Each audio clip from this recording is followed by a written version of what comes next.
Alors, il faut prendre les choses dans l'ordre.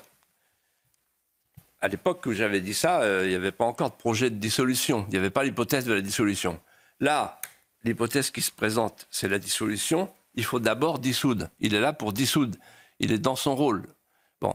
Et le refus de dissoudre finit par ressembler à une forfaiture. Vous m'entendez? Donc il frôle l'idée de la destitution, parce que les Français, eux, ils bougent en ce moment. Hein. Les Français qui nous regardent, là, qui ont vécu ils ont vécu cet après-midi avec Olivier Faure et tous les autres, là, la marquise de Sainte-Soline et tout ça, bon, à un moment donné, on bascule. Hein. Donc la dissolution, il doit dissoudre, voilà.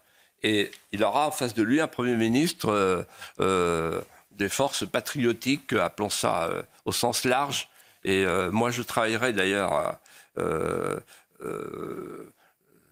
avec tous ceux qui ont entre les mains une petite portion du patriotisme français et de la souveraineté nationale. Là, pour qu'il y ait vraiment un coup de balai, vous voyez, un coup de balai. Il se prépare, hein, il suffit de regarder les sondages. Mais je n'ai pas répondu à votre question. Alors, ensuite, quand il sera en face d'un Premier ministre qui sera d'une tendance contraire, il faudra qu'il accepte de s'effacer.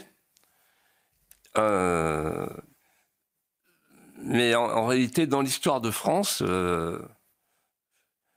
on n'échappe pas à son sort quand on est sur la pente descendante. Je pense à MacMahon, je pense à Mitterrand, je pense au général de Gaulle qui, en 1969, avait fait un référendum sur la régionalisation, il avait perdu, et le lendemain, il s'est adressé aux Français, il a dit « je m'en vais ». On l'a vu après partir en Irlande avec son aide de camp et son épouse.